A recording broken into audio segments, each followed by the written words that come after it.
Our panelists today will share their knowledge and expertise in cybersecurity risk awareness and help us to unpack this particularly important topic of information technology security, given our new way of working in a COVID-19 business environment. We will begin with the welcome remarks from Ms. Terry Kinyua, the Chief Operations Officer of Invest in Africa. Ladies and gentlemen, without any further ado, please join me in welcoming Ms. Terry Kinyua for the opening remarks. Over to you, Terry. Thank you very much, Modoni, and good afternoon, ladies and gentlemen. Thank you very much for joining the webinar this afternoon, organized in partnership with Mastercard Foundation. As you've heard, my name is Terry Kinyua. I'm the Chief Operations Officer and Country Lead for Invest in Africa, Kenya. And it does give me great pleasure to welcome all of you to this session on cybersecurity risk management, particularly curated towards SMEs. I'd like to appreciate all our partners on this initiative and commend everyone for really putting effort into making this a possibility. Before we begin, I would just like to take a brief moment to introduce Invest in Africa, particularly to those who have not interacted with us before.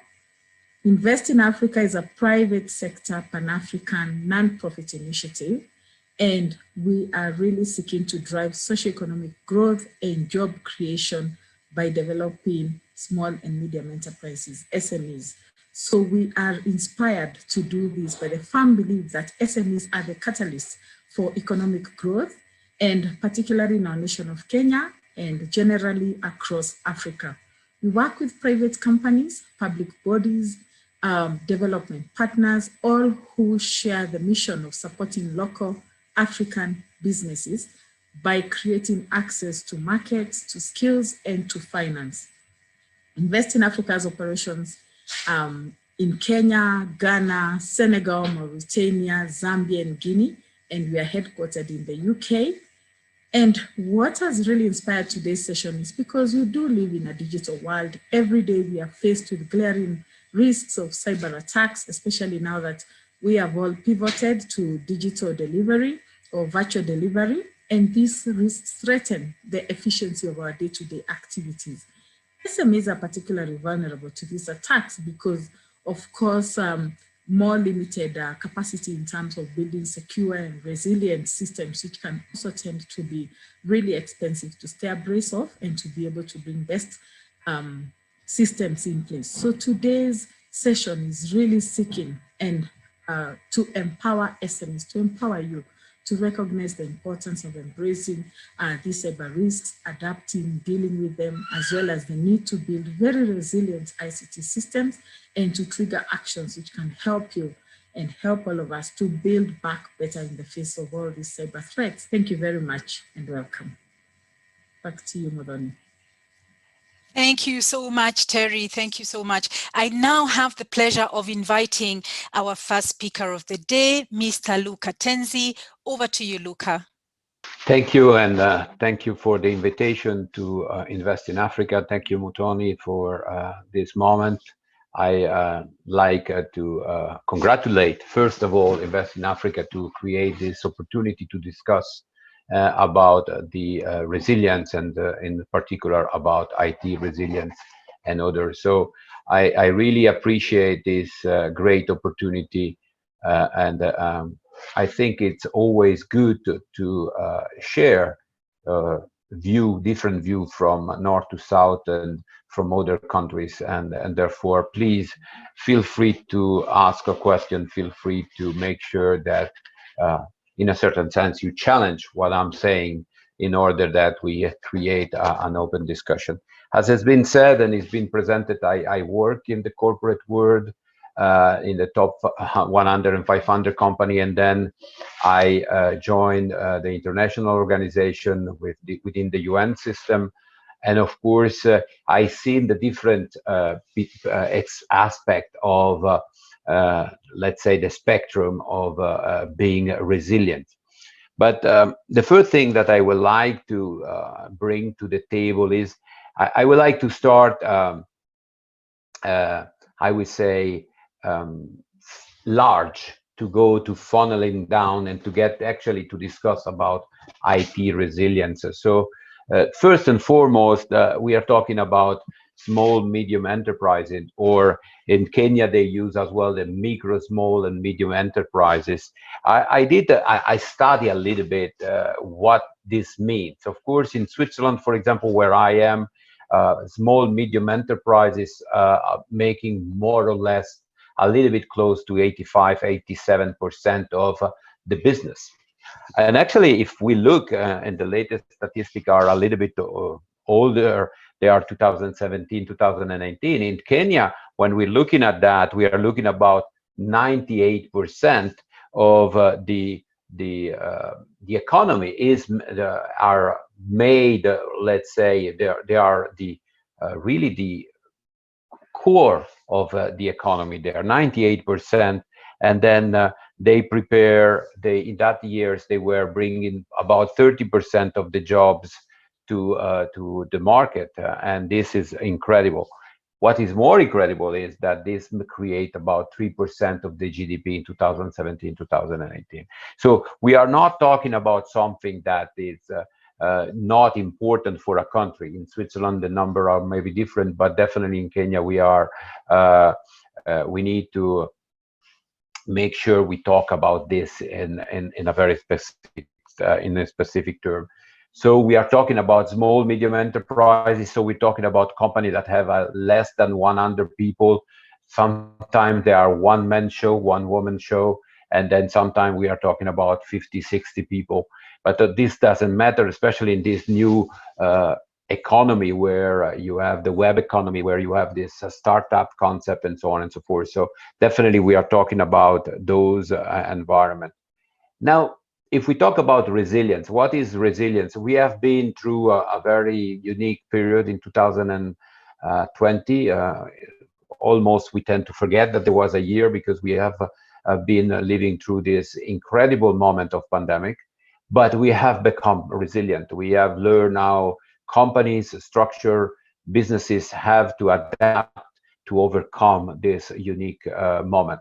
So resilience, and in this case, you have this ability to anticipate, respond, and to adapt. And here, this is a definition that many standards refer to: unexpected disruption. So in this case, it's interesting because the famous concept from Taleb that says a black swan. Well, personally, nowadays, how many black swan there's still available? When we talk about, if I'm just talking briefly about pandemic, there has been discussion about pandemic. There has been a number of issues saying pandemic is an issue, epidemic are an issue. We should be preparing. We should be resilient. Plans should be there. So this is really, it's not a black swan. People say now, okay, we knew something was coming. In the IT world, of course, when you talk about different element, is really an issue to say, well, IT need to be available. Therefore, if it's not available, it cannot be unexpected, because the unavailability of something is already something that we can identify. So I will touch upon that as well. And the same is for people and the changing environment, working environment. So definitely, I believe that it's important that we understand that we cannot just say, oh, this is unexpected, therefore I could not have a plan, I could not prepare myself as a small, medium enterprises. I mentioned it before, small, medium enterprises, or micro, small, medium enterprises, are the core of the economy for many countries, in particular for Kenya at this moment in time. Therefore, this is not just one small company and everything goes, and if this company lose, there is interdependency. The business supply chain, the business model of a small, medium enterprises is that they are interconnected. Interconnectivity is something that we have seen been impacted by the pandemic. For example, we thought that, okay, if I don't try, I work from home, it's okay. But then we noticed that, especially here in Europe, we start to see that we cannot cross border, we cannot go to work, therefore the restaurant will close down. then the restaurant will go out of business because people don't go. So there is an interconnectivity. So small medium enterprises are interconnected from a supply chain perspective, from a distribution perspective. Therefore, missing one of these elements, whatever this element might be, has an impact on my own activity, my own ability to perform. So if I am a new entrepreneur and I have created a business model that is not a standalone, is not in a bubble, has interdependency, and I need to make sure that these interdependency are identified and I can manage it correctly. Of course, I'm not here to explain that the world has changed in the past 18 months, but we know from years now that we are what we call it in a VUCA world. So this highly volatile, highly uncertain, highly complex, and highly ambiguous world with geopolitical changes, most important regional changes, but even more right now we're talking about climate changes. So this climate changes has a direct impact of my ability to perform activity, direct impact of where I'm positioning myself, what I can deliver, what I cannot deliver, and so on and so forth. So definitely is something interesting. Just for give you an example, and of course it doesn't speak a million to you in Kenya, but in Switzerland right now, in the last 5 years, we have lost a number of ski resorts. Interesting enough, these ski resorts were very booming in the 60s and the 70s. They were what we call low altitude ski resorts. So they are around 1,000 meter high because we had a lot of snow until 500 meters. And right now regularly those the snow is above 1,000 meters. Therefore, these low-level ski resorts were directly impacted and they were out of business. Some of them they just closed business. Some of them invented themselves in another structure. So climate change has a direct impact on the changing environment for Switzerland. The duration of winter as well has changed. Therefore, definitely we can imagine that in Kenya you have as well that, and you need to take it in consideration. When when we look at where Kenya wants to go and the industrialization plan that many papers talks about it, of course you need to be resilient, you need to be innovation. There is a quantum leap on the IT environment, but as well that we need to consider what are the other elements that they are critical for a small medium enterprises, but any enterprise. I used to discuss recently within the agency, the specialized agency I was working in Vienna, that de facto these three concepts that I will mention right now are replicated for large organizations, small organizations, micro organizations. What are these three key elements that I really believe are something that we need to take in consideration? And we will get one by one. The first is location. So whatever you do, you have a location. You might work from your home, you might work from a rented space, you might actually have a large location, you have a storage area, a warehouse, a shop, or wherever. So wherever you start to discuss about resilience, the first thing is to say, is that my location in the right place from a resilient perspective? So is that area risk of flooding? Because if there is regular flooding, I need to take protection measures. But at the same time, I need to be in the right place for the restaurant, because if let's take the example of a restaurant, I need to be in the area where people will come for lunch or dinner and so on and so forth. So definitely the location is important. So if I lose my location by a fire, by whatever reason that this location is not available, what are the impacts? Therefore, this is one of the elements that we need to discuss when we talk about resilience, and I will get back to that, how to do that in a very, I would say, and this is my approach, even in large organization, pragmatic way. I really like to be in a very simple and pragmatic approach to that. The second element, and I know that for some is actually the first element, but we can call it the second element, is people. So we are working, we are people that work and we go to the office, we go to this location where we work. What happen if we cannot get there? What happen if for whatever reason I cannot go to work? Does Can I work remotely? Yes, we learn on the during the pandemic that a lot of activity, a good number of activity can be done remotely if the network is available, if the internet is fast enough, if the application are accessible. But there are other activity that actually I cannot do remote. If I have a small industrial location, and my people don't show up to my mechanical laboratories, then the laboratory, I cannot bring the laboratory to them. Therefore, traffic jam, people that can then be locked and they be delayed because there is no uh, public transport, for example. I lived for a few years in Latin America, and I learned on my skin that sometimes you cannot move around the city because of no transportation or strikes and so on and so forth. And we had to manage, for example, in South Africa, when I manage the region, I manage as well strikes. That is people not coming to work. I'm not discussing here the right to strike or the right for demonstrate. I'm saying, okay, my people are not coming to work. How do I manage the fact that people are not coming to work?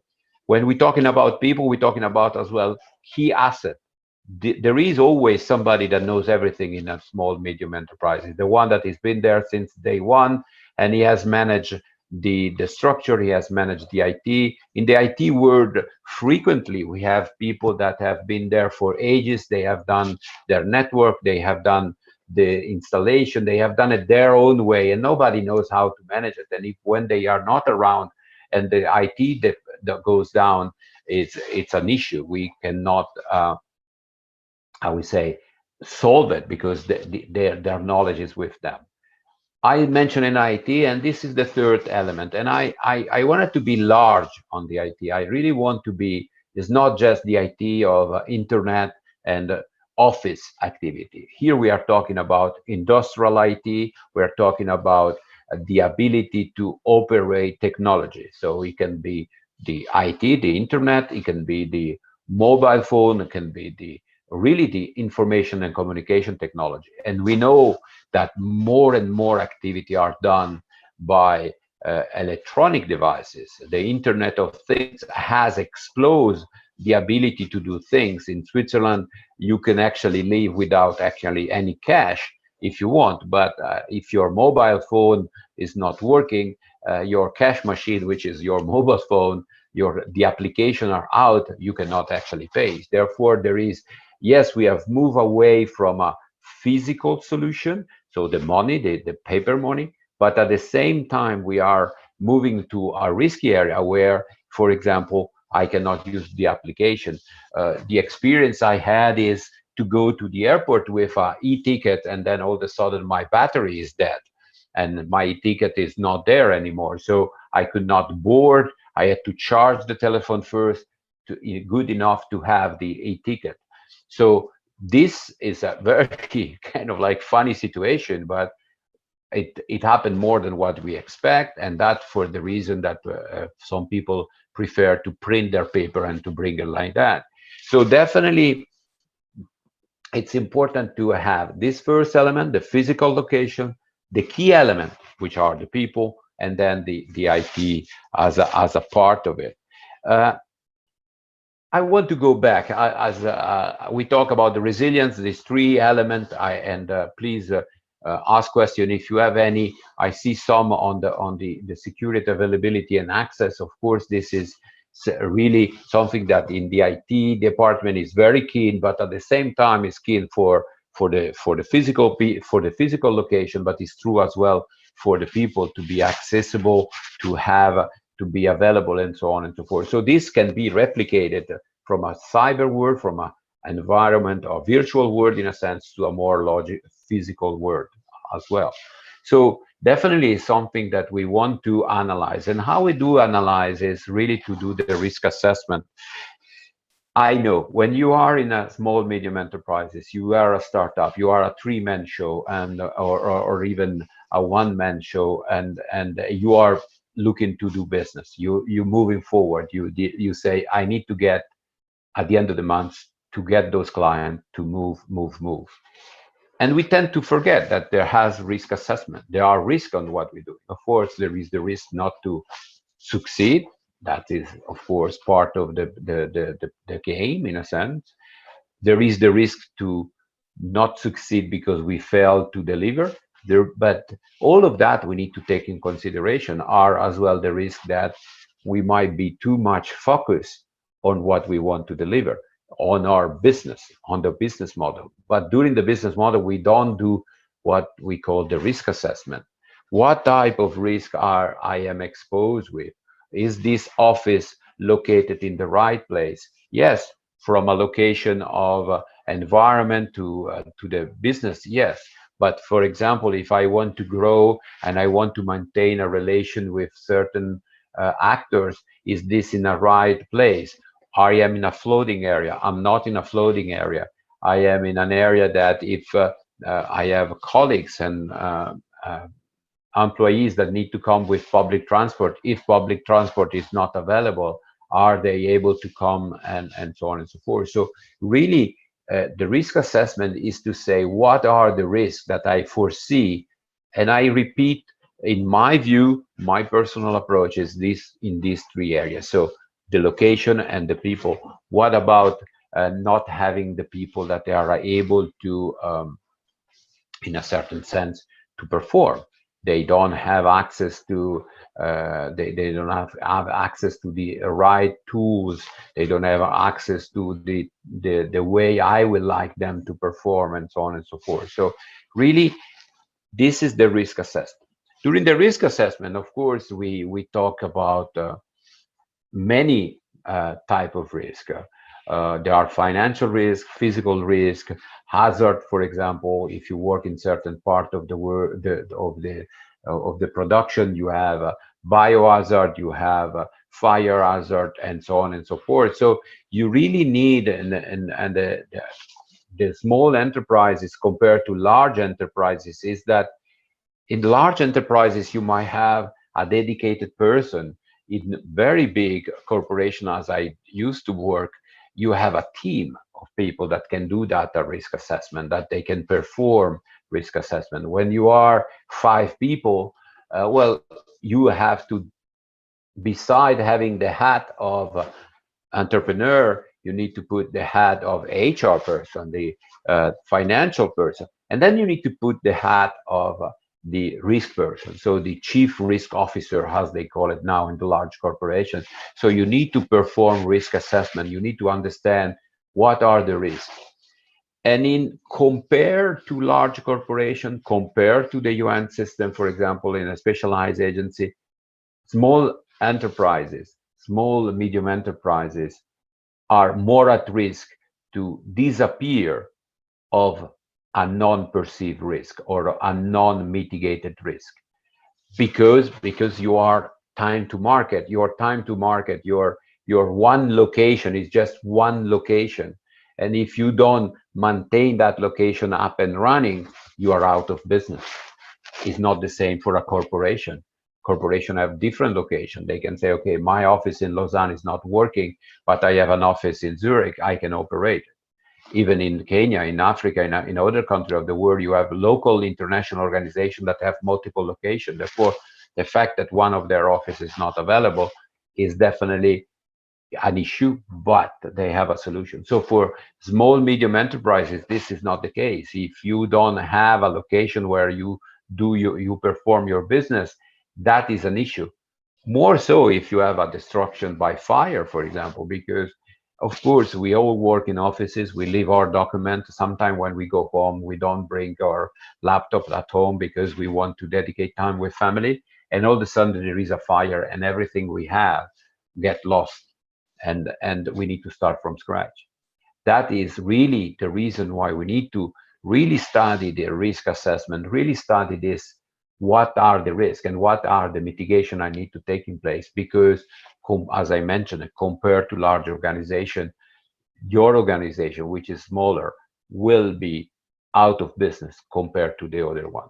Therefore, yes, I understand you need to go to market, you need to perform, you need to be fast, because of course now speed to market, time to market has increased at warp speed in a certain sense, because there is so much competition, especially in certain part of the environment, more so in the virtual environment. Therefore, when we move to the IT resilience, is interesting. We think that because I put everything in the cloud, everything is available. Because I have two locations where I can download, upload, and so on and so forth, everything is okay.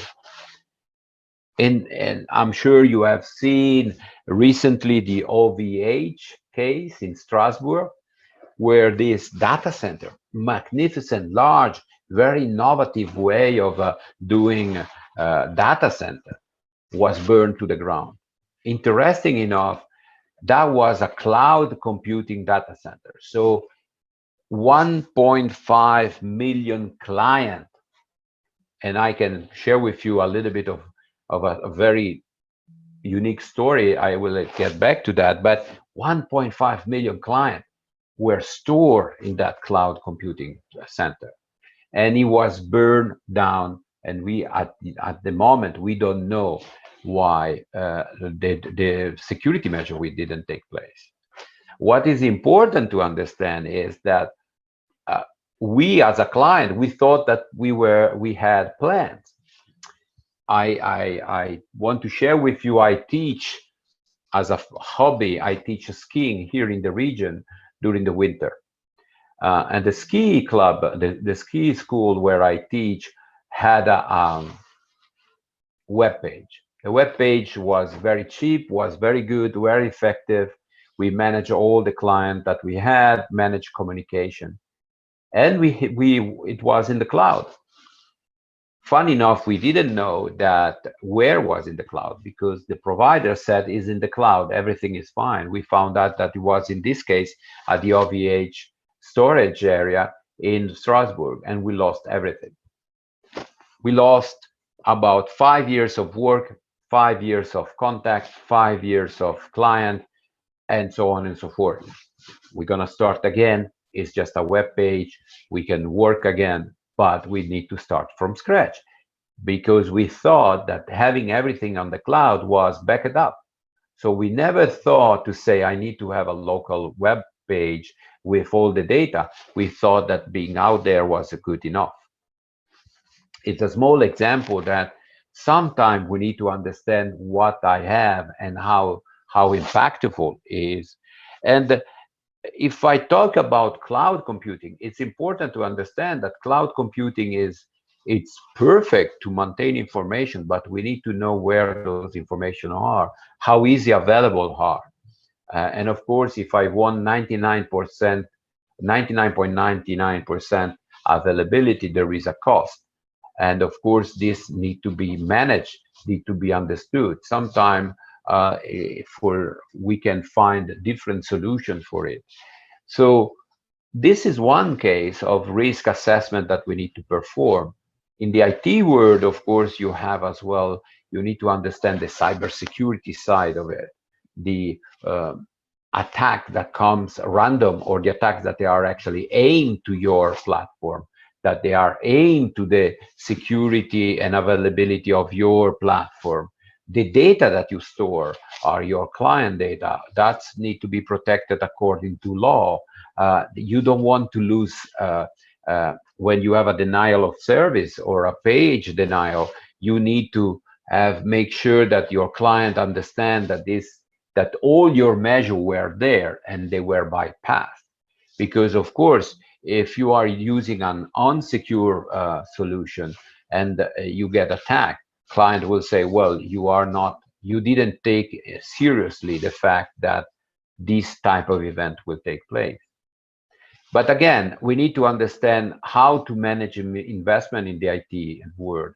We need to manage the criticality of your equipment. How do you do that? How do you know that this is the right investment for you?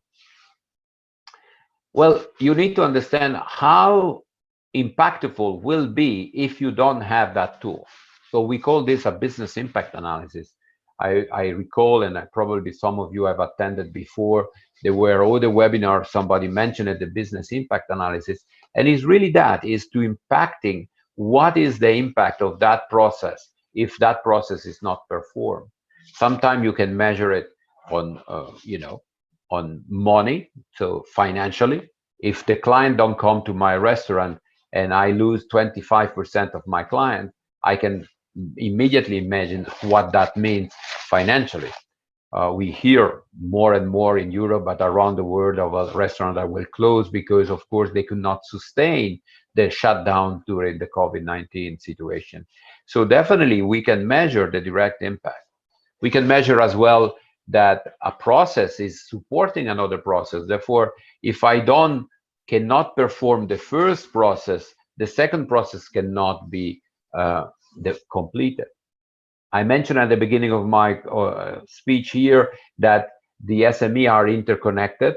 Therefore, if one SME is out of business and you are depending 100% of that product or semi-work product to perform your activity, well, then you have an issue. Therefore, that has to be analyzed from a supply chain, but as well from a service supply chain.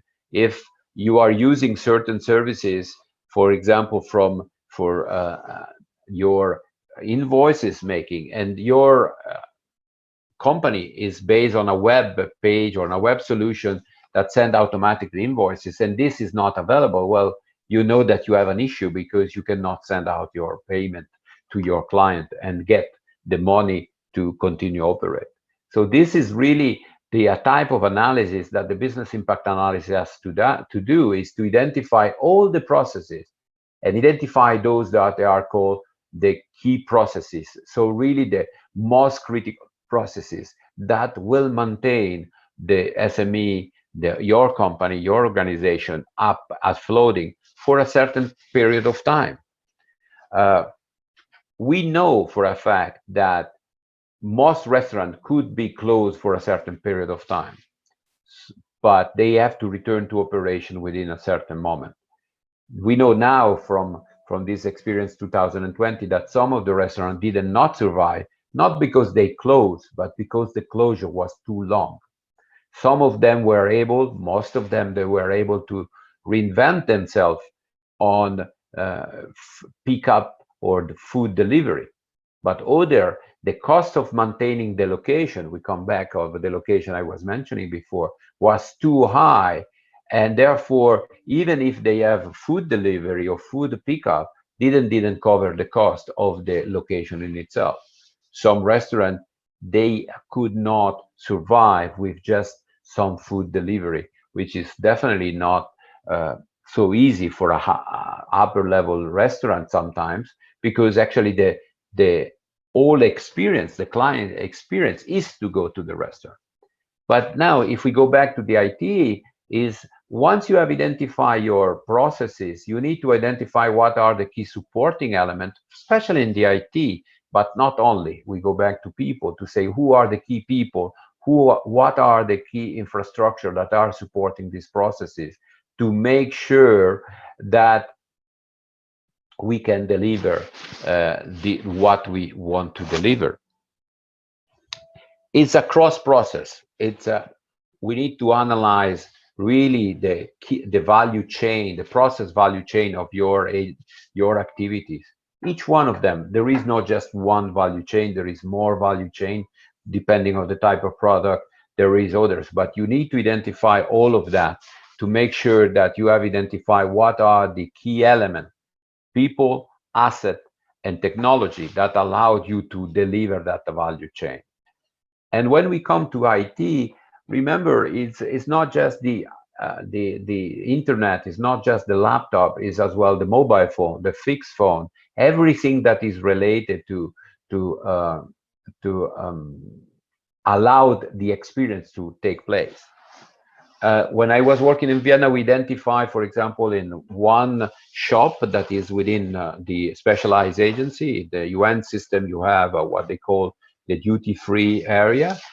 Well, interesting enough, everything was based on point of sale, so where you come with your card and you pay with the card and everything goes. But once those didn't operate, for example, at the cafeteria or at the uh, uh, duty shop, well, there was no preparation for them to receive cash because they move away completely from cash. So they created this cash-free area.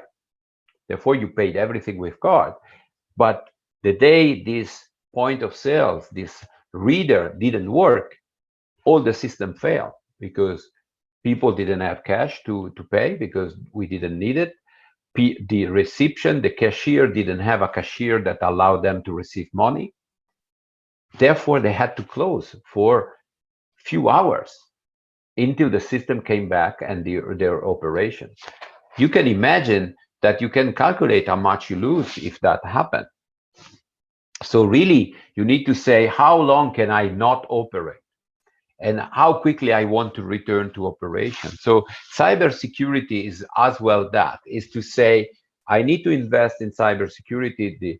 The speaker following me will go in details on the cybersecurity, but really the IT need to be defended from a perspective that if it's not defended, if it's not operational, I lose money. Therefore, I need to understand how long can I be out of certain process. So how quickly I want to return to operation. In business continuity, we talk about RTO, so return to operation, time to return to operation. Okay, how quickly can I return to operation? Of course, if I am a shop, I can say if my point of sales is out of business, I can accept cash, but then I need to have a machine on the side to calculate the expenses. I need to register that. I need to make sure I have coins in return and all of that.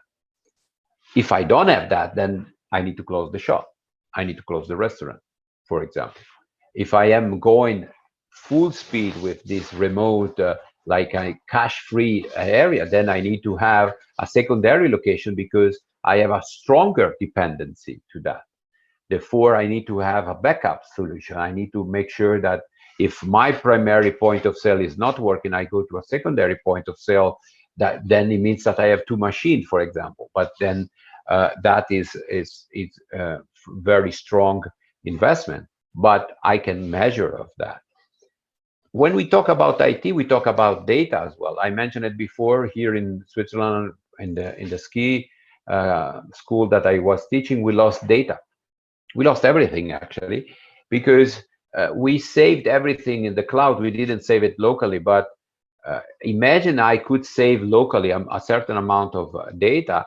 What data are critical? In some area, you can, for example, in the banking, the data are so critical that the backup of the backup of the backup is done in milliseconds because you cannot lose any transaction.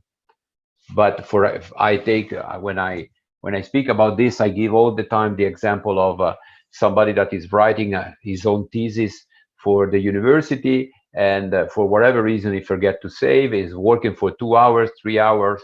He wrote several pages of his thesis, and all of a sudden the computer crashed, the laptop crashed, and you have lost 3 days, 3 hours, 4 hours of data of your thesis. You cannot recover anymore. This means that, well, maybe the thesis was not good enough, I don't know, but definitely you have lost all of that. You need to restart again. So you have lost the data, you have lost, in a certain sense, time, and you need to say, okay, now I need to duplicate the effort to that, to recuperate those data. Therefore, when we use a laptop from company and organization, we say, oh, the data are immediately backed up. It's not true. Most of the time, they are say that there is rules. Some company, they do it at midnight. Some company, they do it at 7 o'clock at night to make sure that everything that is done during the day is being saved. Other, they do local backup, and then they do remote backup. But definitely, whatever it is, you need to analyze how much data are you willing to lose, but how much data can you lose in your activity. If you are working in a project with high confidentiality and very critical information and exchanges with your client, and all of a sudden everything disappears, and there is only a unique piece of document, only a unique set of data, you have lost everything. Well, there is the fact that you need to recuperate, and it doesn't mean you can. But then, as well, with your client, if your client says, well, I understand you lost everything, but what happened here? What we do now? It's okay. We have a way of recuperating, but there is the embarrassment to inform your client that for whatever reason you have lost all of data. So IT is a very important element to facilitate business, to innovate, to be connected. But we need to make sure we have, in a certain sense, a plan, and we measure all of that. Resilience is as well to have plan. I mentioned it before. I just wanted to go back to that. I believe, personally, I believe is less and less probable that we have unforeseen event. We are all connected. An event that happened in Europe can happen in Africa. An event that happened in Africa can happen in Latin America. So it's not something that we cannot be aware of in any area, in any form, in any shape. So there is and allowed me to use this word, there cannot be kind of like an ignorance of the fact that there are certain risks, especially as we move toward this cyber environment. Therefore, we need to be conscious how critical is the cyber environment for our activity. We need to be conscious that I need to make sure to be on time, and I need to make sure that my web pages are up and running, because if my client comes and see my web page and this web page is not of his availability, is not available, if when he goes online to order something, actually he gets attacked by a cyber attack or a spam, then I have a problem, a reputational problem. I really believe that this is an element that needs to be managed at the small medium enterprise level, because small and medium enterprise level have less ability, but they are more critical interconnected at that level of dependency. Therefore, we need to make sure that you are advised, and the Invest in Africa webinar here are definitely one element that allowed you to make sure that you take those elements in consideration, that you do network in a certain sense, that you can discuss, that you can have a sharing of experience, that you can influence a little bit the way people does perform the work. But it's very important as well that you take into consideration best practices. You take in consideration standards that they are applied around the world. There is ISO standard, there is a number of standards that allowed you to say, I am performing at the best practices possible. There is common knowledge best practices as well that allowed you to say, okay, I might not be an expert, but I know that this is an applied standard or an applied best practice to perform. And therefore, I cannot be seen not to do anything, because seen not to take in consideration risk, and especially in the cyber world, it's actually detrimental to anybody. More so because, and this is something that we tend to forget probably, the cyber attack is not just me being attacked, my organization being attacked, because there is a competitor, because I have data that are interesting to somebody. I can be attacked because it's a spam attack. It's just one against everything, and it just goes out, and I have a colleague that just clicked the wrong button or the wrong email or the wrong link, and all of a sudden I am locked, and all of a sudden I have this cyber criminal asking me for ransom. Just to that point, and the colleague afterwards will go in details, but ransomware crime are actually increasing.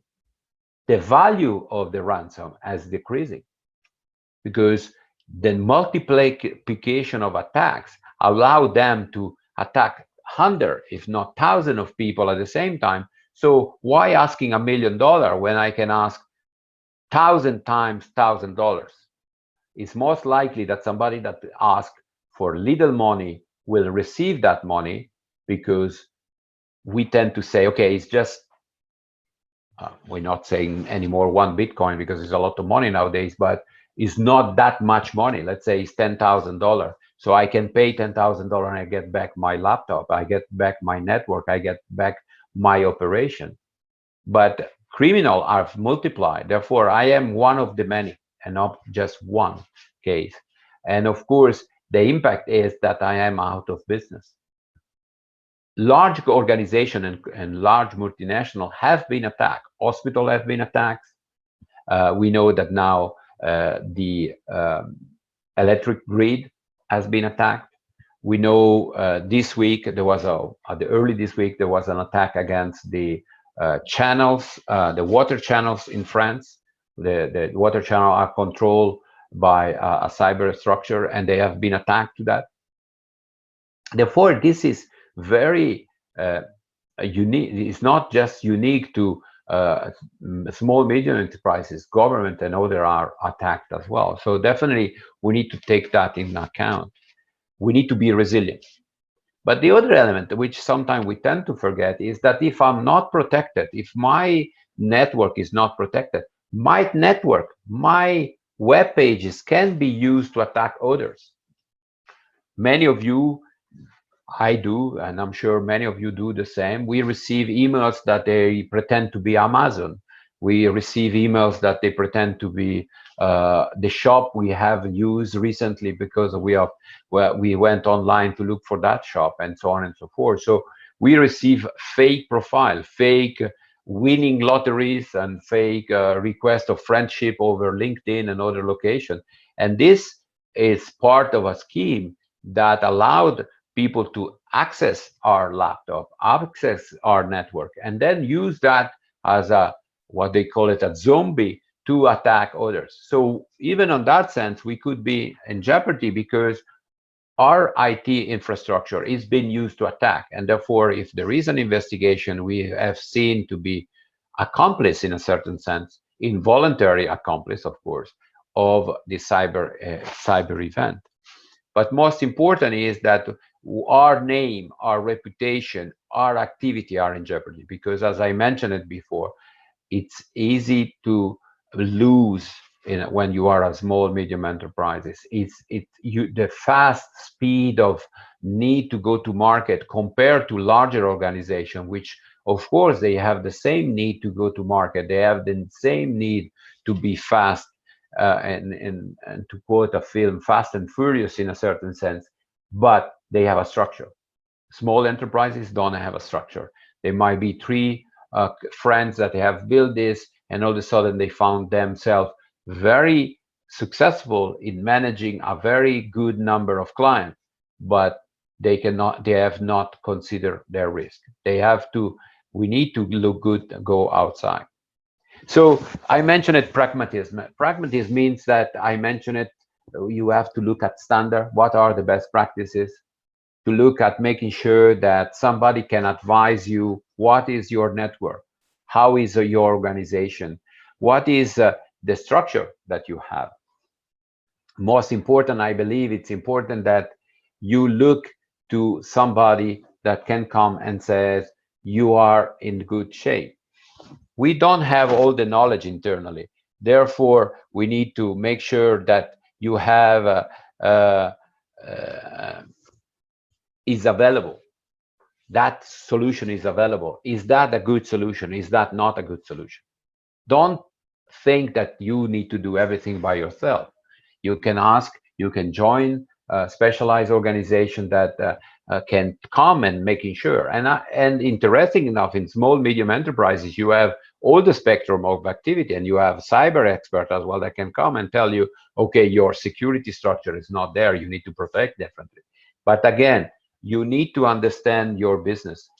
If you will contact me and say, Luca, come and tell us what we need to do, the first question I will ask you is, please tell me, what is your business? What are your critical businesses? What is your supply chain? What is your creation of value? You know, the value creation of your businesses, where is your processes, and then tell me what are the critical processes. I think it's important that we have that, because I'm not an expert. I can share with you, it's public knowledge that now I actually been working for 2 years for the Atomic Agency on resilience. And my question, and I can share with you, and you understand from me talking now, I'm not an expert on nuclear. And therefore, when I spoke to the engineers and the doctor there, I always said, you explain me the process, I tell you what if this happened. And this is the same that I can do for you. So, but you have to do your own risk assessment. What is this process? What is critical? What about if this happened and I cannot deliver? It doesn't make any sense. For example, if you are a restaurant that you have a food delivery and all of a sudden all your bicycle are not available, or all your car are not available, or all motorbike are not available, because yes, your food delivery, but your supply chain, your distribution chain is not there. The same is if you are in the IT world, if I need to connect to your web page and your web page is denied or is infected, and as I enter the web page, is actually a fake web page, and actually enter installed orders. So definitely, I think the business impact analysis is important to understand what are you doing, how this goes, and then to measure, to how to protect. And maybe one last word. I think I am on my time frame nowadays. I think that it's important not to put everything on the same basket. It's important to say that I have different plan, I have different solution, I'm going in different area. In the cyber environment and the cyber security, we need to have alternative. We need to make sure we have things in the cloud, we have things in other area. It's making sure that we understand the importance of the IT environment for you in your area, in your business, in your critical area. Your IT is different than mine. Your distribution model, your value chain is different than mine, and so on and so forth. So definitely, I think it's important. Maybe to conclude, and then I welcome the opportunity to have question or to discuss, is there is three pillars that need to be measured in the resilience: location, people, and infrastructure. And the way to do it is to make sure that you have a risk assessment methodology. I know, as I mentioned it, you have other hats as well, but you need to understand that risk, if it becomes a reality, is a threat, and therefore is a threat to your success. Therefore, we need to make sure that I understand my location is protected, I understand that people are available, and I protect it, and the IT environment is protected. Certain element, I might say, to conclude, certain element is easy to know, because if you rent a location, you can say, okay, this location is within the local standard. I have a fire structure, I have a fire protection, and so on and so forth. Other elements are a little bit more complex, because if we talk about IT, you need to have expertise to make sure that the structure is there. But again, and I will open now for discussion and to Motoni, I think it's your criticality is the fact that you are under time constraint to succeed. Thank you very much. Thank you so much, Luca. Thank you so much. That has really been a reminder of really what we've had in the past few months in the dialogue series. Very important to learn the best practices. We have seen that our sharing of knowledge and experience is critical as SMEs move towards building resilient systems. Most importantly, Luca, from your presentation, very pragmatic indeed, the three pillars: location, people, and IT, so important to us. And also, Luca, as we think through, I think you have already presented to us one really important question that will help us, or us as SMEs, move forward in thinking through about our resilient information technology systems. How critical is the cyber environment for our activity? Thank you so much for that, Luca. And finally, it's really your presentation to us has been a reminder, a key buzz that we have had, that we must indeed have that multi-hazard approach to addressing risk. And you have very pragmatically landed that definition of resilience: anticipate, respond, and adapt. I would just like to request of you, if you could please share with us, if you do not mind, maybe for the next 2 or so minutes, what are some of the actions that have been taken by companies in countries where you are, like Switzerland, to build back better in the face of cyber threats? What are some of the actions that you have been engaged in, or that you've been hearing in Europe, and more specifically where you are in Switzerland? Over to you. Thank you. Thank you very much. Well, we start to, I think, interesting enough, we start to bring back in the IT environment, especially, but I would say in the infrastructure in general, the critical infrastructure in general, have started to bring back in-house activities that were overseas or been exported in the past. We start to see that certain company that says, okay, I have a data warehouse in Spain, I'm okay with that. They start to say, well, I just want to make sure I have my data are controlled by me, and I want to make sure that my infrastructure is under my control. Even the infrastructure that before were as a service, in a sense, that in large corporation, you had a company coming in managing the infrastructure for you because that was a best practice. We start to see certain companies to say, well, I cannot depend anymore to a third company, therefore, because there has been acquisition and so on and so forth. Before maybe it was a local company, and then now it's become a multinational of infrastructure, and I cannot depend on that. And so I want to bring the knowledge in-house. So we're seeing this return to bringing people around and to making sure that we are self-sustained in a sense, because, and I repeat myself maybe, but the pandemic has shown us this interdependency, which it was cross-national interdependency, has had a major impact. So definitely we are seeing that in the IT environment. Definitely we are seeing people that are starting to mix local infrastructure, managing local infrastructure, and then a little bit of international dependency. But this is probably the most important um, um, we can see. Over to you, Mutone. Thank you so much, Luca. Just before we leave the floor for Anthony, I have one other question that has come from one of the participants, who is asking Luca, what are some of the basic short internet security courses from your experience that you can and will be patient for one to be an expert? Over to you, Luca.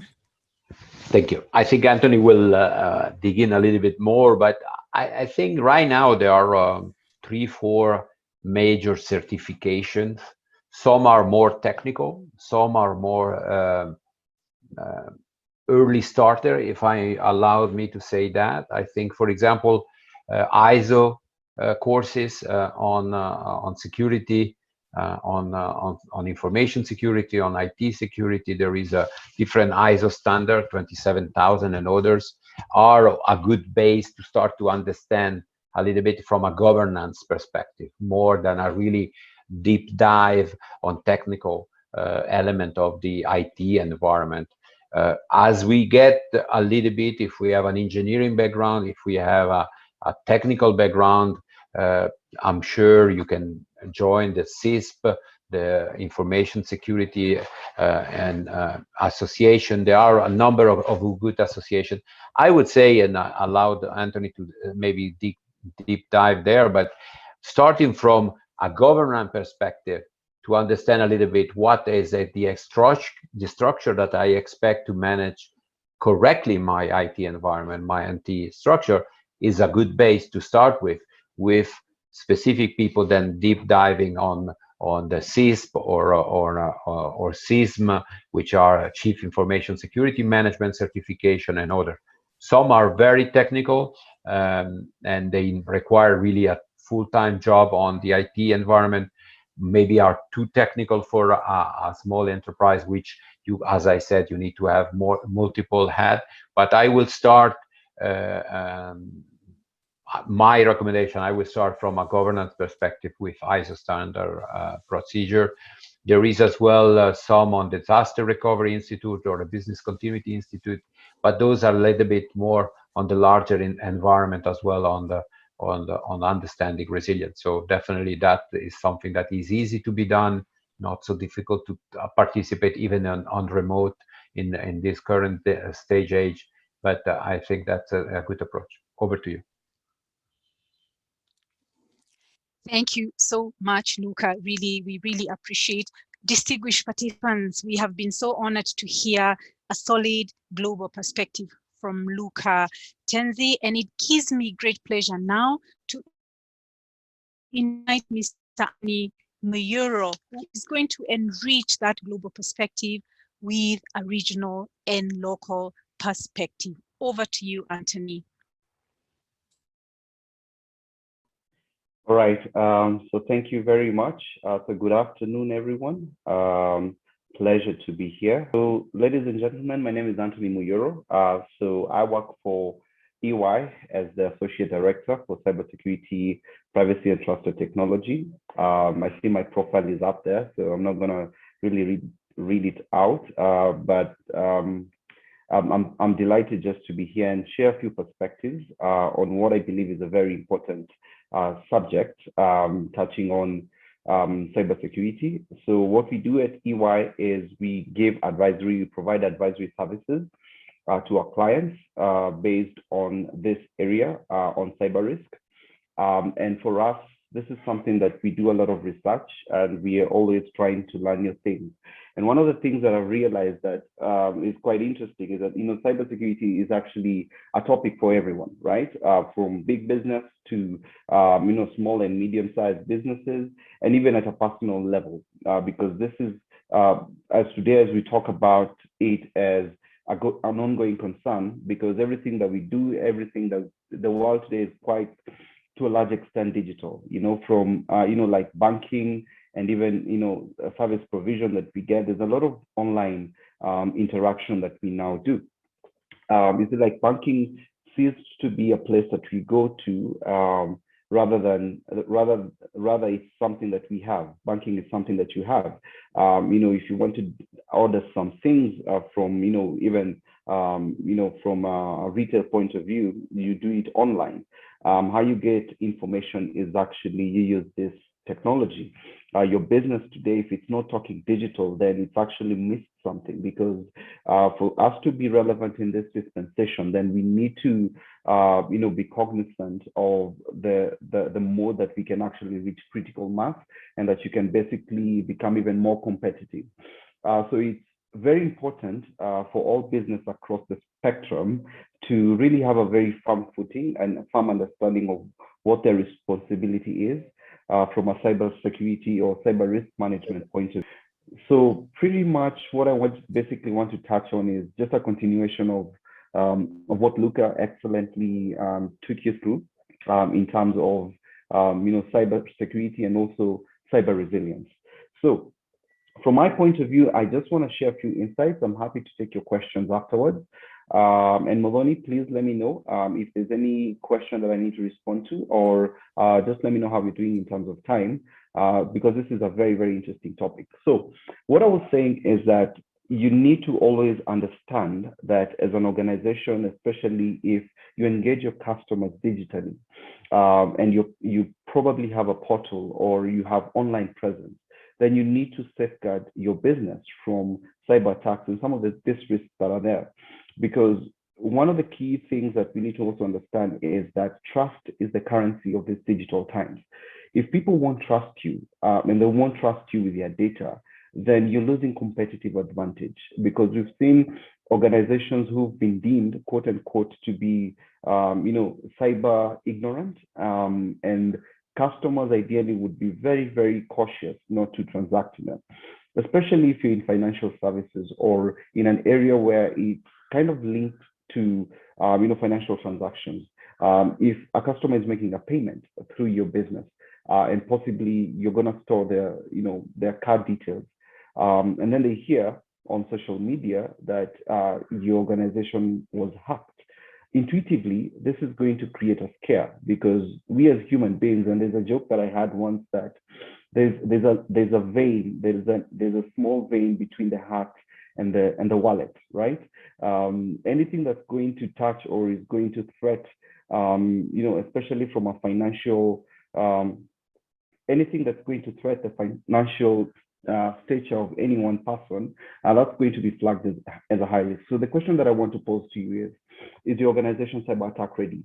And there's this saying that we normally use, especially in cybersecurity, that it's not a question of if, but it's a question of when, because there are no absolutes in cybersecurity. We cannot say that an organization is 100% secure.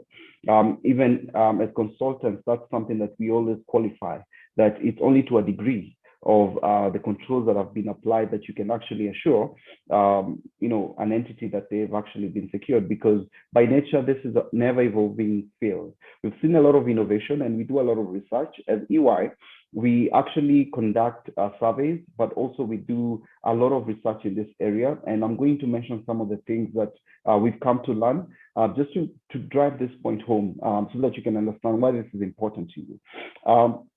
So it's only to a degree of the controls that you've applied that you can actually say you're secure, but there are no absolutes in it.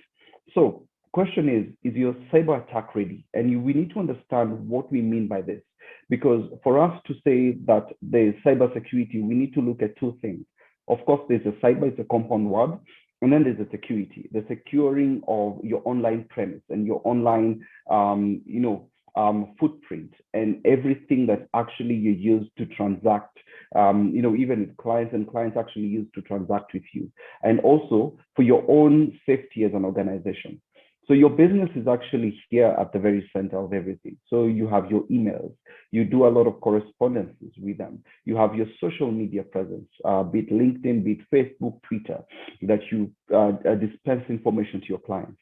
You have your internal systems, if you have them, that normally run your processes. And because I believe that right now, like I said earlier, just to leverage on the efficiencies of automation, you pretty much are using a lot of enterprise solutions, basically just to make your business more efficient. So intuitively, you're exposed by the virtue of you using all these modes of communication and processing. Now, what we look at is some of the threats and what we mean when we talk about threats. And this is any entity that has the potential to impose harm to you and your business. I'll repeat that. A threat is any entity that or any agency that has the potential to impose harm to you or your business. So in cybersecurity lingo, when we talk about a cyber threat, these are now the agents that are normally used to conduct the cyber attacks. Two things that we also need to realize is that when we talk about cybersecurity, for any breach to occur, two conditions have to be fulfilled. Number one, you need to have a threat, which, like I mentioned, is an entity that has a capacity to impose harm. And number two, you need to have a vulnerability. And a vulnerability is a weakness, an inherent or existing weakness in your environment that would actually fulfill this condition. So, and I want you to think through this, because we normally talk about threats alone, but we forget that vulnerabilities are actually the last cog in that link in terms of making a cyber breach or a cyber attack successful. So when we look at this, the different kinds of agencies, we look at even malicious APKs, and these are some of the, if you have a mobile platform that you normally, engage your customers or your clientele with, some of those mobile applications normally have some weaknesses in them. And you find what cyber actors normally do is they're either going to create a fake mobile app, or they're going to sort of inject something in the existing app just to make it also malicious. We also have bots, and bots basically, we're looking at automated malware, and malware is basically a malicious software. So anything that is malicious that now can actually impose harm, that is what's qualified as a threat as well. And then of course, from an account hijacking and a credential stealing point of view, especially where users basically have to create accounts. And we've seen even on the news that you have very many, like recently, there were some leaked Facebook credentials, as well as LinkedIn and Twitter, that were actually dumped. And we were able even just to see and look at them quite critically just to see if these are actually true. And yes, they were. So accounts are also very important to safeguard for your business and also for your clients. And then of course, we talk about social media attacks, where you find a social media page was actually hijacked. And sometimes it can even be a malicious competitor. So you need to also protect that. And let's not go into the very hard stuff and forget the basics. Because when we are very clean and very clear on the fundamentals, then that is also very important. And then, of course, we look at supply chain vulnerabilities. Do you give vendors or third parties, even fourth parties, access to your data? Maybe this is a business partner that you also have an arrangement. Can they access your data for business purposes and they do something? That can also be a challenge.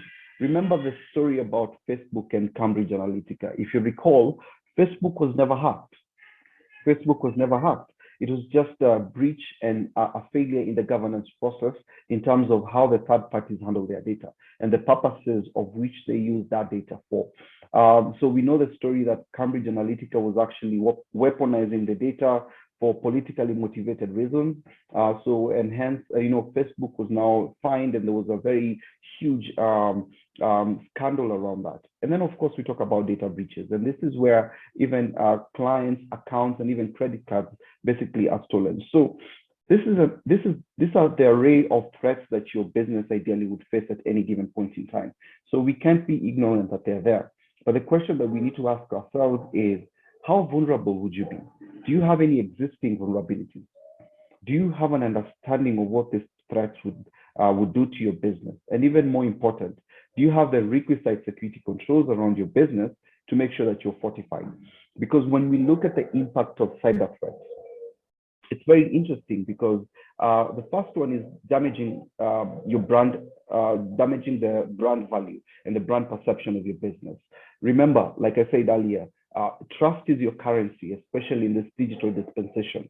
And when a customer cannot trust your brand for purposes of either, they feel that their data is exposed in your environment, or they feel that if I engage with this business, if at all you're storing value, anything that will be perceived of value of a client, then they would have their reservations as to why they need to engage with you from a business point of view.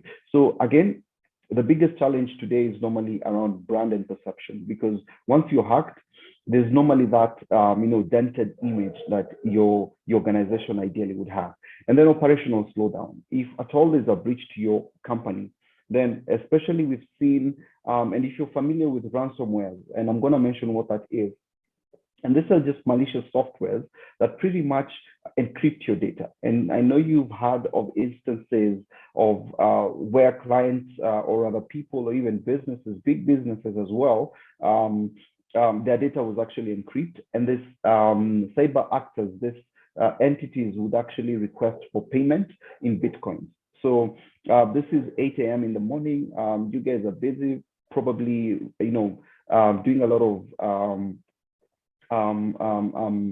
productive work, and then you're told that all the servers have actually been encrypted, all the machines have been encrypted, and you're not able to access any client data. So if you were to, processing comes to a standstill, and then they request for money. And we have a position, we never recommend, never ever pay for ransom, because we've seen even from statistics, most of them don't really, give you access to their data, to your data. They won't really give you the decryption key as they promised, because they're not in the business of doing so. In fact, quite interestingly, there's one case where they had already paid money to this. It was actually a syndicate, a syndicate. They'd actually paid money to get the decryption key because they were desperate. This was end of month, and they really wanted to, finish up that month quite effectively. So the CFO was quite desperate. So he made the payment. But when he made the payment, he was told, you know what, you are 72 hours late, and because of that, we're going to fine you this extra money that you need to pay. So he had already committed, the full amount, and it was quite a significant amount of money. And remember, this is a big business. So he was told to top up like 30% of the initial fee, which he did. But unfortunately, those guys just, disappeared and went in the wind, and they were never given the decryption key. So they pretty much have to start from scratch. My point is this: never ever pay, never ever negotiate with this extortionist, because we've seen, and also we don't want to encourage that habit. And the only effective way we can do so, and as cybersecurity practitioners, we've agreed that we need to discourage this practice. So when you have such an instance, it's going to really slow down your operations and really going to delay, your business processes. And then there's obviously the loss of money and value. If at all you, and there's something we call man-in-the-middle attack or business email compromise, where possibly these cyber actors were able to compromise your account, and they were able just to authorize a financial transaction in your name. Of course, that's going to hit your back pocket, because it's going to directly lose money, lead to loss of money at your organization. But there's also the fact that you'd also indirectly lose money, especially when you talk about the cost of recovery from a cyber attack. The example that I just gave, all the servers have been eaten by this ransomware. So you need to invoke some disaster recovery procedures, which I believe Luca also mentioned. And you need to also run that, and just to make sure that you resume to normalcy. That might also be a cost to you. Possibly you need to get forensic experts or even cybersecurity consultants to help you do that.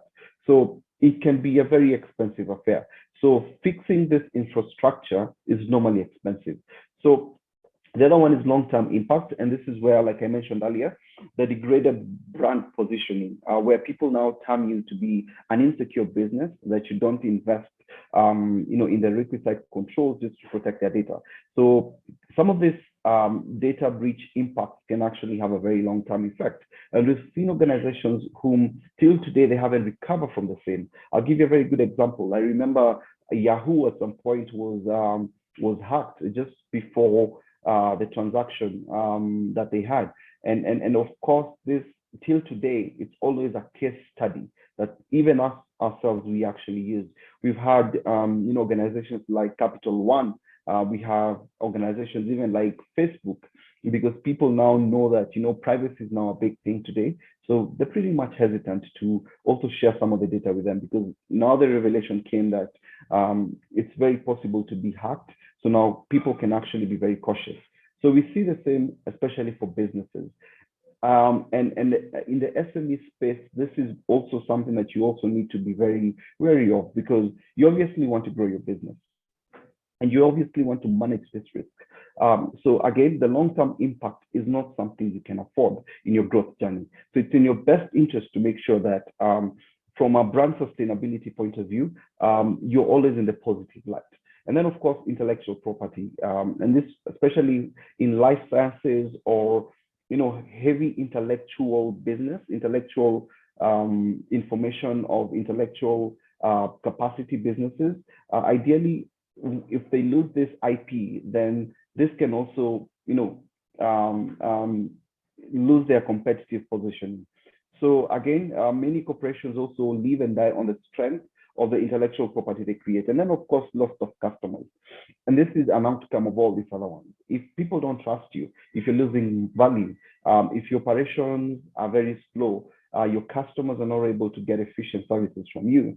And of course, if they deem you to be very inefficient and ineffective in providing them services or even goods, then attrition is going to be the likely outcome. So, and we've seen this, especially when we look at case studies of organizations that have been attacked by a cyber attack, especially the ones that are very big and made it to the social media or into the mass. People now know about it. So customers normally go to the competitors. All right. Now, so those are basically the simple impacts of cyber threats, and it's good we have a very firm understanding of the same so that we can know why this is important, because it defines the why. Why is it important for us to talk about this topic? Why is it important for you to ensure that your business is cyber secure? Why is it important for this basic controls that we are going to mention here, and Luca has also mentioned, for your business? Why should you apply this across your business? Now, I'm going to look at the chat box and I'm going to do a very simple exercise. I want someone to guess in the chat box. So Modoni, maybe help me read out the comments that are going to come. This is 205 days. Who can guess what this stands for? What the days stand for? So please type your answer or your guess. 205 calendar days.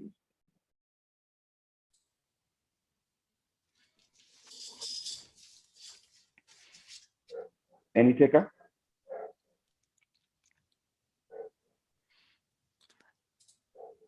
All right. Going one. Anthony, I have there's one, there's actually two responses. The first one from Alfred is the number of days that remains data to be lost. And the second one from Thomas is the time it takes for hacked organizations to realize they've had a breach. Excellent, excellent. I think I'm with the right audience. So very close. So 205 days is the average number of days it takes for an organization to detect a cyber attack. My point here is very simple. Cyber attacks can be very stealth. Normally, it's rarely the big bang approach where, especially the targeted ones that, they just hit it once, like the ransom, or, they just make a very big splash.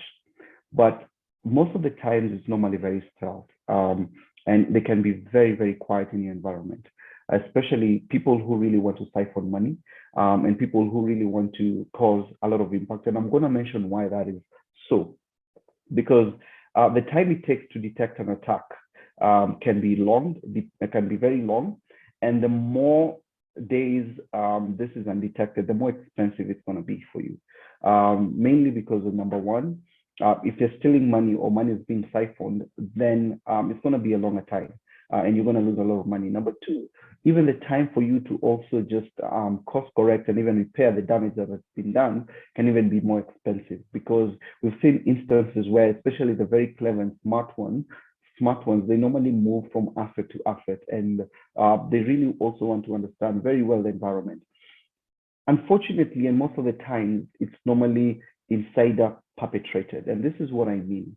Your biggest threat is not a person allegedly with a black hoodie sitting somewhere in China or Russia. That's not your biggest threat. Your biggest threat are the people who understand the environment very well. And this can actually be employees that all of a sudden they go rogue, or they pretty much become clever, And I'll mention an instance where, and this is a friend of mine, he used to work in one of the tier 2 banks, and he was a very recent joiner in an organization. I'm not going to mention the name in that bank. And there's a fresh recruit. He was very excited, updated his LinkedIn that he has gotten this position as a network administrator in this bank. And 2 weeks later, he was approached by someone on LinkedIn saying, hey, I would like to meet you. I'd like to meet you. I would want us to have coffee in one of the Java in CBD. So they did so. He went to meet this gentleman, but that gentleman became as 3 people. So there was one man who was apparently not from Kenya. So he had, I think, a Russian accent, like he says, and then two other Kenyans. And so the offer was this. So the friend of mine was given a proposal that, you know what, we're going to give you X amount of money. And this is someone who's very young, fresh out of campus, and he's very excited. He's ambitious. He wants to drive a blue Subaru and own a plot of land somewhere in Kitengela or wherever. And so he was very ambitious, and the offer was very attractive for that person at that period of time. So all he had to do was just to go with a USB flash disk. So he was given a USB, and that USB had now a malicious software that had a script. And all he had to do was just to go and insert that USB to the core banking system, the core banking server in the server room. Very simple. Take the USB, go plug it in, we will do the rest. And of course, the other thing that he was to do was to give him, given that he was a network admin, he was supposed to give them some credentials. Remember, this is an administrator. He has what we call the keys of the kingdom. And what the keys of the kingdom is, the keys to the kingdom is super user rights. So once that person, his account could actually do so much. So that was a proposal on the table. And him being a very straightforward person, he didn't take that proposal. But it paints the picture that the people that we need to be very wary of are also the people that work in our environment, because you don't know. It might also be that person that sweeps the office. Might even be given, like even 10,000 only, and they're given a USB just to plug into your machine. And if you're using those, PC machines, and maybe there's a USB on the backside, how many times, honestly, do people normally check if there's anything plugged into the machine? Rarely do guys do that. So that paints the picture that some of these attackers are not the people that you need to worry about, are not the people out there in Russia or whichever country, but these are the people who you give access, number one, to your physical premise, and number two, people with administrative or even access to your environment. This can also be your IT guys. And this is a very true textbook example of how insider attacks normally happen. You need to have someone on the inside. And we normally see that a lot, especially when you hear a lot of money was stolen. Most of the time, I think 90% of the time, organizations that were breached and a lot of money got stolen or something really happened that was quite devastating. Most of the time, almost 90% of the time, an insider agent was involved. So it can actually take a long time for organizations to detect this. And that's why it's very important to have effective controls and effective mechanisms to be able to detect this. And we're going to mention some of them briefly. So when we talk about what we protect, and I'm going to argue that we do not protect boxes or machines for the sake of boxes. We do not protect servers for the sake of protecting servers. What we protect is data, and we need to follow the data because that's where value is. So there's a saying, always follow the money. If you want to know the chain in any investigation, follow the money. In cybersecurity, we always say follow the data, follow where the data is, and also understand what kind of data is it.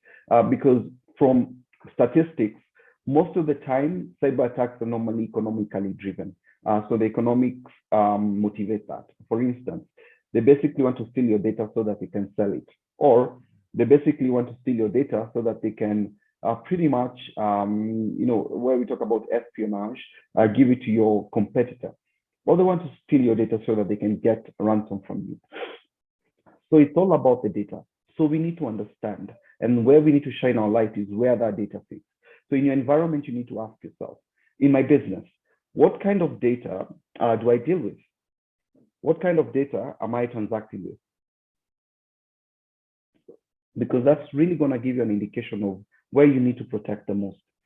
So alongside, this data is basically stored in workstations like PC machines, laptops, tablets, applications, the ones that you use for business productivity, Active Directory, where we talk about giving access rights to individuals and to even your staff, mobile devices. Now you're talking about mobility, especially working from home has introduced a really big Pandora's box where we talk about cyber footprint, because when people are working from home, you don't know the kind of devices they are using. Possibly they're not receiving patches as they used to when they used to work in the environment, or possibly they're using unsecure routers, unsecure devices. So that is something that you also need to be cognizant of. And then we talk about perimeter, and this is pretty much, how the network that has actually been defined, especially in an organization. You might have secure controls such as firewalls and all that, and also from a networking point of view, the network security that you need to have in place, because again, it normally takes that connection, a gap or a weakness in that connection for your organization to be breached. So those are some of the things that we basically look at. We look at the data primarily, and then we follow, where is that data stored? What are some of the things that we've put in place to protect our data, and how strong are those protections? Now, from a data breach point of view, so the cost of a breach normally increases the longer the breach goes undetected. So what I said earlier is that the value of the data that in your organization that has been breached normally decreases dramatically when this has been detected. So there's normally that curve that we use. So the value of the data to the attacker, and then the cost of loss to the business. And then at the very center, where the two lines intersect, that's where breach is detected and is also reported. Now, one of my favorite books, this is The Art of War by Sun Tzu. There's a saying that Sun Tzu says that, for you to win 1,000 victories against your adversary, you need to know yourself, right? So when you also know your enemy, there's whenever you go for 1,000 battles, you're guaranteed that you're going to win. If you know yourself and don't really have a good understanding of who you're up against, then your chances of victory are very slim. And when you do not know yourself, but you still know your enemy, then that puts you at a disadvantage, because you're not coming from a place of strength and awareness, and also having an understanding and intelligence of what your enemy is capable of. So what we're saying is that you need to know yourself. You need to have a very good awareness of what your organization is and the state it is. If you're vulnerable, you need to understand where are your exposures. And what we do for businesses is we basically normally run such assessments where we help them just understand this. And then, of course, understanding your enemy is where we look at threat intelligence. And when we talk about threat intelligence, like I mentioned earlier, is having a very good understanding of who or what these actors that may impose harm to your business are, and then having an effective control and an effective approach on how you're going to apply the security mechanisms that are going to help you fortify your organizations against them. Now, and there has been an evolution of cybersecurity threats. I remember when we started out, back in the day, we used to have, very basic cyber attacks, right? Or cyber actors. And this was pretty much, script kiddies and, the proverbial guy in the hoodie who was seated in a basement somewhere or in a corner somewhere who was just curious. And the motivation there was just, we just want to know what this thing can do. And there were a lot of viruses and they were just creating viruses. And I remember at some point, we used to do a lot of experimentation with the same just to see how this thing normally behaves and what kind of impact would it have. But then we started to have this gradual progression to a more sophisticated way of conducting some of these cyber attacks. So, and then we had corporate espionage. And this is where, especially businesses that were now competing in this digital arms race, it became quite clear that for you to gain the advantage, you need to have some privileged data. And we had entities that were even fronting to, offer a package like business A. For instance, if I'm the cyber attacker, I would actually sell to business A that proposal that, you know what, I can get you the data or the client list from business B. So the guys who are running business A in their desperation to, gain a competitive advantage would ideally, take such a package. And so we saw a lot of that. And then came organized crime and some of these syndicates that now, are sprouted out, and they were now doing this at very massive scale. I remember people like shadow brokers, some of these entities from North Korea. We had Russia that had a lot of organized syndicates that is actually what they were doing. And some of them were even sitting in some island somewhere. And for them, it was pretty much economically motivated. Like I mentioned earlier, for cyber attackers, 90 or even upwards of 80% of these attacks are normally economically motivated. Can they get money out of it?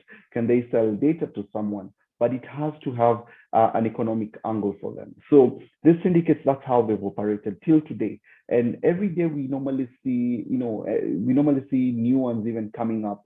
And there are quite a lot even in dark web, but I'm going to mention what dark web is later on, and just to give you a very brief overview of what it actually means there. And then now we started seeing state-sponsored attacks, and this is very interesting. And this is where, when we talk about cybersecurity being a topic at a national level, and where nations ideally have begun, and they began building their cyber arsenals and their cyber weaponry.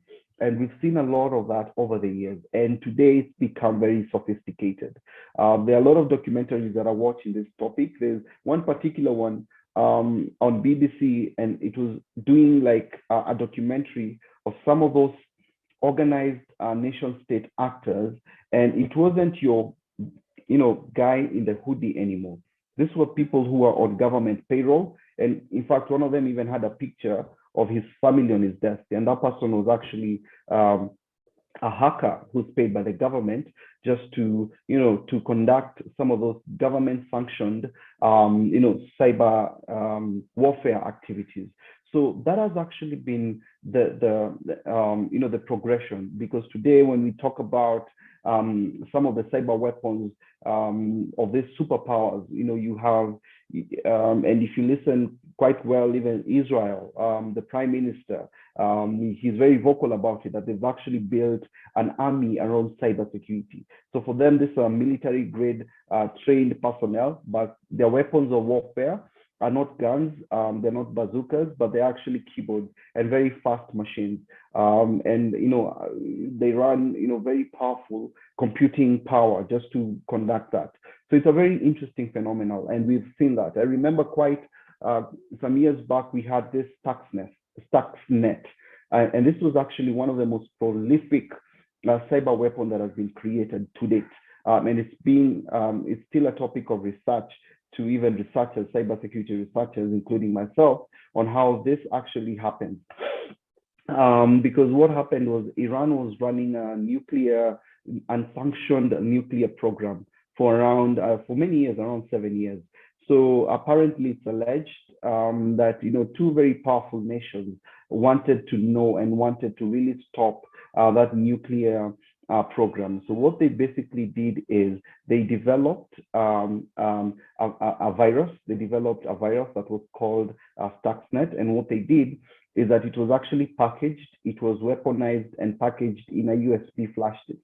And in that Iranian facility, they used to run the turbines that normally do the chemical mixing, had what we call a centrifuge. A centrifuge is that thing that normally rotates. So it was programmed to do certain revolutions in an hour.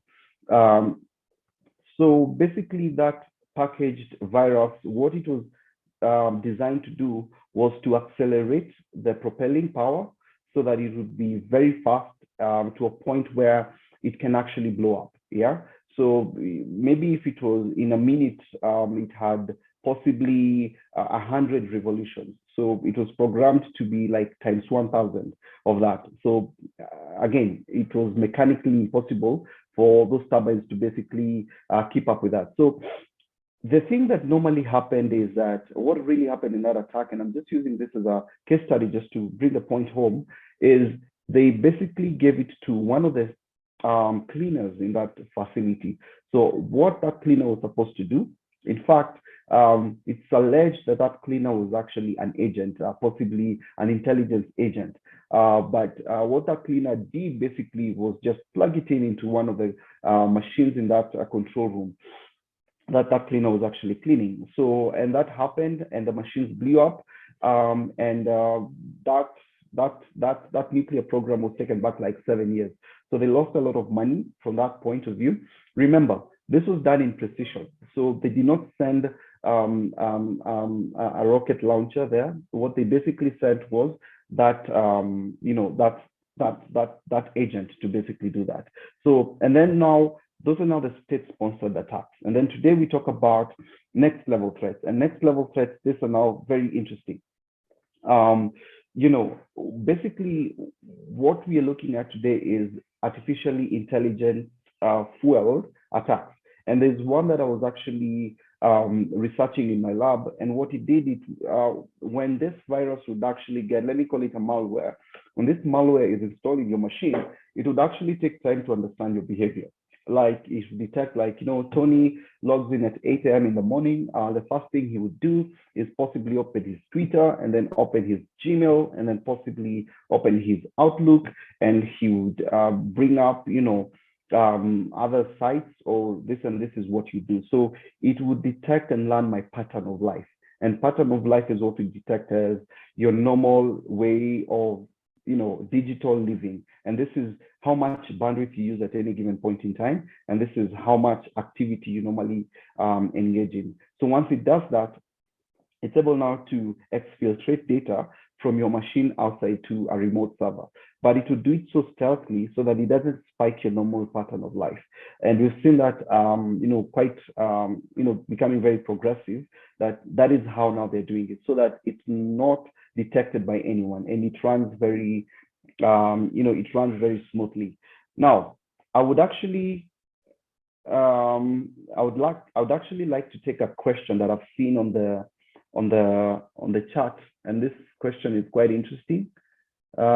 This is, let me know if I can take it. Modoni, do you prefer I take it now or after the presentation? No, Anthony, please go ahead. We have quite a number of questions for you. Okay. So maybe best that we get to the end of the presentation. We give you like another 2 minutes, if that's okay with you. And then we can tackle the 6 questions that are lined up for you. Excellent, excellent. Thank you very much. So I'm gonna, as I wrap up, I'm gonna talk about a cyber kill chain, and basically just to understand how this normally happens. So the first step for any cyber attack to happen is what we call reconnaissance. So reconnaissance is information gathering, intelligence gathering. Like I mentioned earlier on, just to understand who, like if it's Modoni, let me use you as an example, they would then want to understand who Modoni is.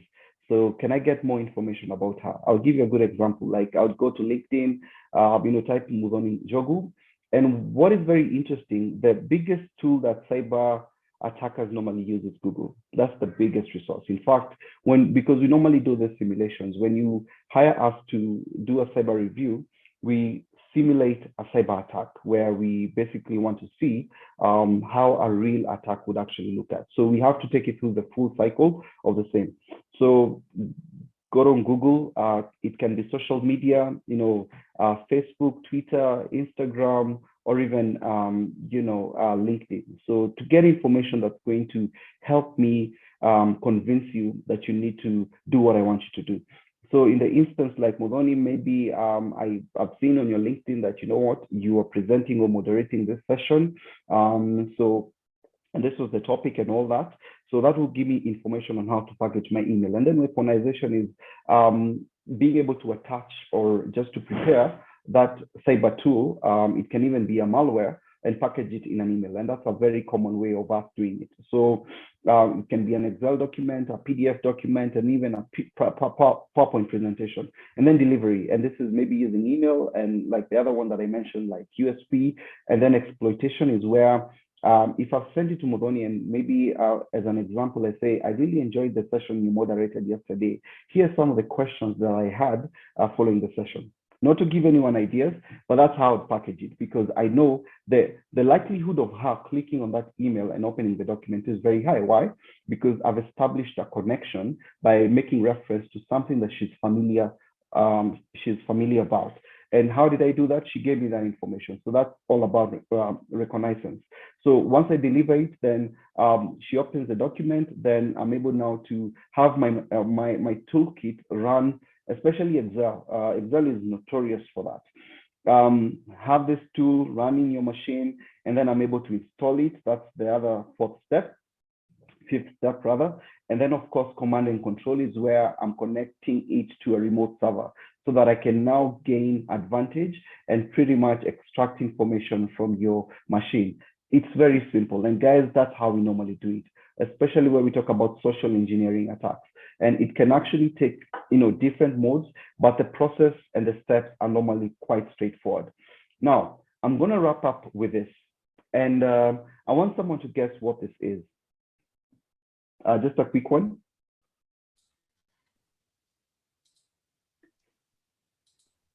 All right. Any guess? Do you have any guess to this? What does this look like? I think it is what you think it is. Someone says salty water aquarium. Salty water aquarium, quite correct. It is an aquarium. I don't know about the salty water, but it is an aquarium. And this is an aquarium that was actually installed in one of the casinos, very top tier casino in America. So in this casino, what happened is that this aquarium was actually, they had a machine that was monitoring the salinity and also, the temperature and all those environmental conditions of that aquarium, because of course they had to keep it comfortable for the fish that was there. So pretty much the machine that was used to do this was an XP machine, and the XP machine is something that has known vulnerabilities, and that is a machine or a software, an operating system instance that is no longer being supported by, by the vendor. So it's not getting the security patches. So when you talk about security patches, is if there's a security issue, then the patch would actually resolve it.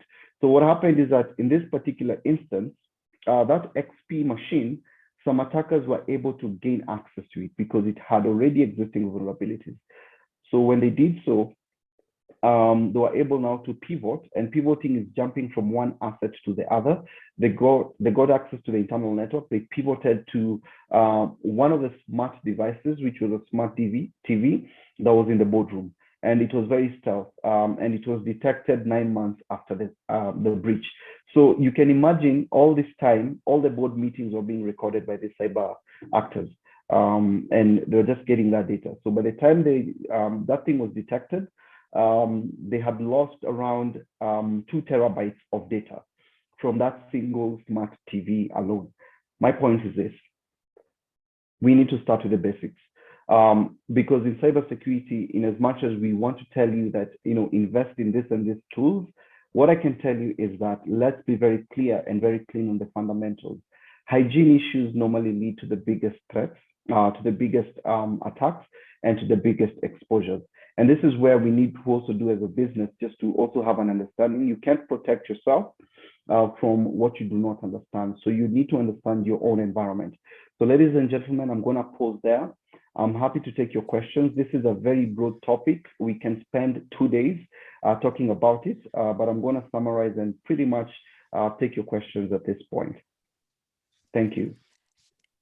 Thank you so much, Anthony. Indeed, very practical and hands-on deep dive into cybersecurity. Ladies and gentlemen, today's dialogue has been very enriching, and I am certain that it will trigger actions for building resilient business ICT support systems. For the sake of time, we will now have to move to the closing segment. I would now like to invite Ms. Felista Sang from Invest in Africa, the part of our program. Over to you, Felistas. Thank you, Mudoni. So good afternoon, everyone. I'm privileged to actually give a vote of thanks from Invest in Africa team, and